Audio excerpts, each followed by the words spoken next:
If you saw my last video essay, link in the card, plug, it's my best video yet, then you might be aware of my love for Claire Denis. Claire is one of my favorite directors, someone who has inspired me to no end and has changed my approach on film for sure.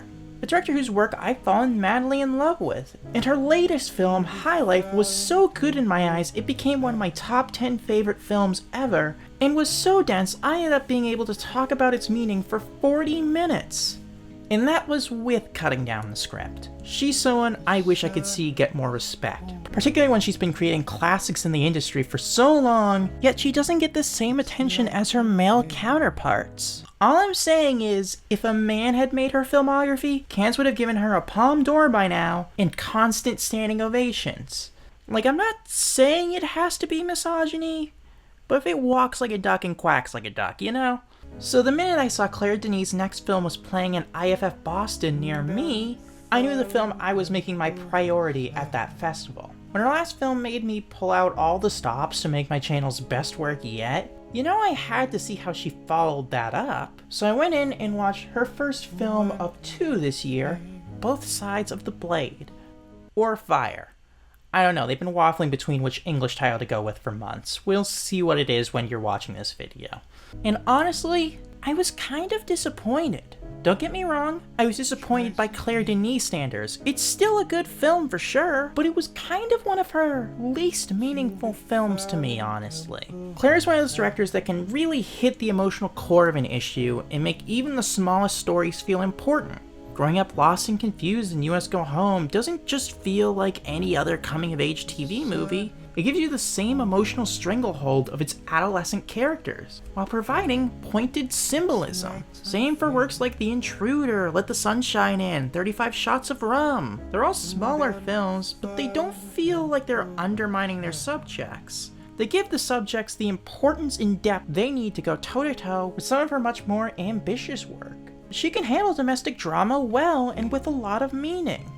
The problem is it's hard to find much of that meaning here. I mean, the basic elements are all there, the performances are great, Binoche is spectacular as always, making fights feel like they're happening in your living room with her chaotic screams and deep heavy sobs. Vincent Lindon is also really great as this detached workaholic haunted by his past in prison, and hoping to make up for it while clearly running from the problems he needs to face in his real life. Gregoire Collin turns for yet another great performance in a Denis film.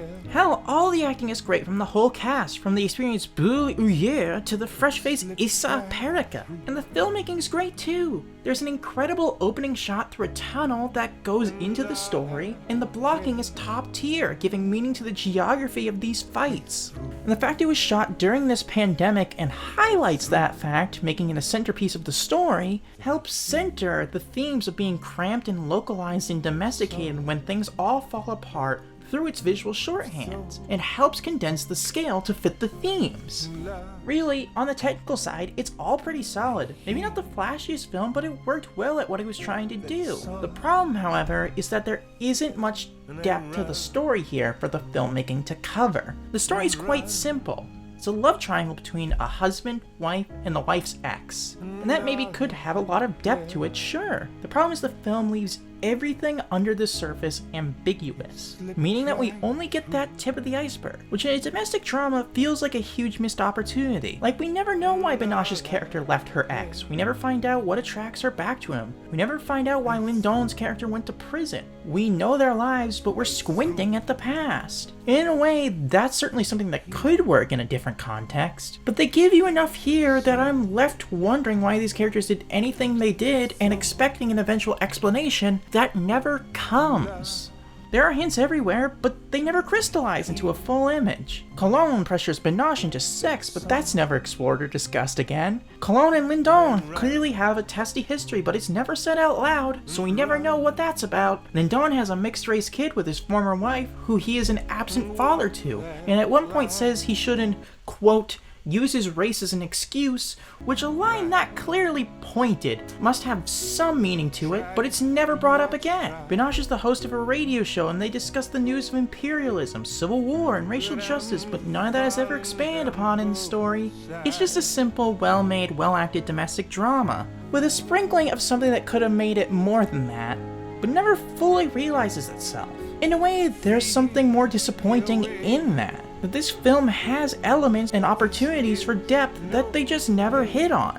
But it does make me wonder whether I simply just expected more because I'm so wowed by her other films. Regardless, it's certainly not a film I hated my time with. Not at all. It's a good time if you want a film about messy fighting and a love triangle with the glare of great directing and acting icons. But it's a dish that I felt could have had a bit more to it. Claire Denis' Both Sides of the Blade gets a 7 out of 10. To understand the choices made, 'cause I'm falling down both sides. I'm sliding down both sides of the blade.